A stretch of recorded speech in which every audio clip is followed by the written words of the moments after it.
গোলাপ জামুন খাওয়ার ইচ্ছা হলে আর বাজারে যেতে হবে না, ঘরে কয়েক পিস ব্রেড থাকলেই হবে। না মাওয়া না ছানা, শুধুমাত্র ব্রেড দিয়ে বানানো গোলাপ জামুন মিষ্টির দোকানকেও হার মানাবে। তো বন্ধুরা, অর্পিতাস কিচেনে আপনাদের সবাইকে স্বাগত।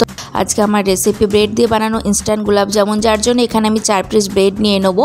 তো এখানে ব্রেডগুলোকে আমি 4টে সাইডগুলো কাট করে নেবো। আমাদের ব্রেডের মাঝখানের পোর্শনটাই লাগবে, মানে হোয়াইট পোর্শনটা। তো এইগুলো ব্রেড ক্রাম্বস বানানোর জন্য রেখে দিতে হবে ব্রেডের সাইডগুলো। তো এখানে ব্রেডগুলো রাফলি একটা কেটে নিচ্ছি। তো এখানে আপনারা গ্রাইন্ডও করে নিতে পারেন ব্রেডকে। তো সব ব্রেডগুলোকে আমি হাতে করে এমনি করে রাফলি কেটে নেব। তো এখানে আমার সব ব্রেডগুলো এভাবে কাটা হয়ে গেছে। এখন আমি ব্রেডগুলোর উপর 2 টেবিল চামচ মতো দুধ অ্যাড করে দেবো। তো এখানে একসাথে বেশি দুধ অ্যাড করা যাবে না। তো এখানে আমি বাজারের মতো টেস্ট আনার জন্য 3 চামচ মতো মিল্ক পাউডার ইউজ করেছি, যাতে গোলাপ জামুনের টেস্টটা অনেকটা বাজারের মতো আসে। তো এটা আপনারা স্কিপও করতে পারেন। তো এখানে আমি সব কিছু একসাথে দুধ দিয়ে মেখে নেব। প্রথমে আমি ভালোভাবে সব ব্রেডগুলোকে দুধের সাথে মিশিয়ে ভালোভাবে মেখে রেখে দেবো। এটা আমি রেস্ট হতে দেবো 10 মিনিট, চাপা দিয়ে রেখে দিলাম। ততক্ষণে আমি এর জন্য মিষ্টির শিরা বানিয়ে নেব। তার জন্য আমি 1 কাপ চিনি অ্যাড করেছি, তার সাথে 1 কাপ জল দিয়ে দিয়েছি, আর সাথে 2টো এলাচ কুটে নিয়েছি, সেটাও দিয়ে দিলাম। আর এখানে আমি কেশরের জল অ্যাড করে দিলাম, দিয়ে সব কিছু মিশিয়ে নেবো ভালোভাবে। দেখুন সব কিছু মেশানো হয়ে গেছে। এখন এটাকে আমি ফুটতে দেবো। তো এটাকে আমি 3 থেকে 4 মিনিট ফোটাবো।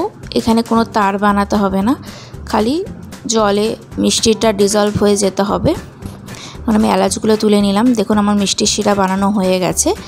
এখন আমি ঢাকনাটা তুলে কিছুটা ঘি দিয়ে দেবো। ঘি দিয়ে আমাদেরকে ডোটা রেডি করতে হবে। তাহলে এখন ডোটা চিপচিপ যে ভাবটা থাকবে, সেই চিপচিপে ভাবটা কেটে যাবে আস্তে আস্তে।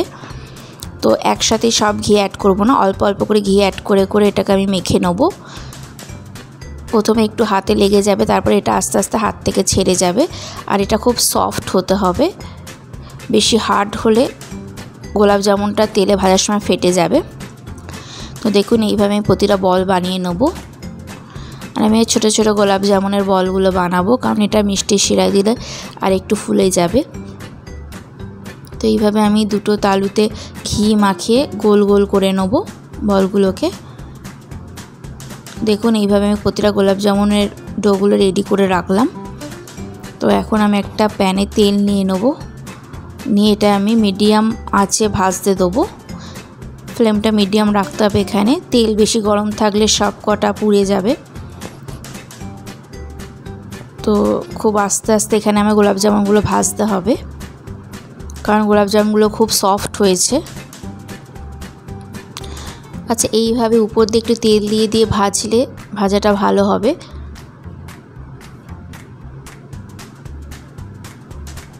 দেখুন গোলাপ জামুনগুলো আস্তে আস্তে ব্রাউন কালার এসে যাচ্ছে। এখানে আপনারা যদি ডিপ ব্রাউন রাখতে চান তাহলে একটু বেশিক্ষণ ভেজে নেবেন।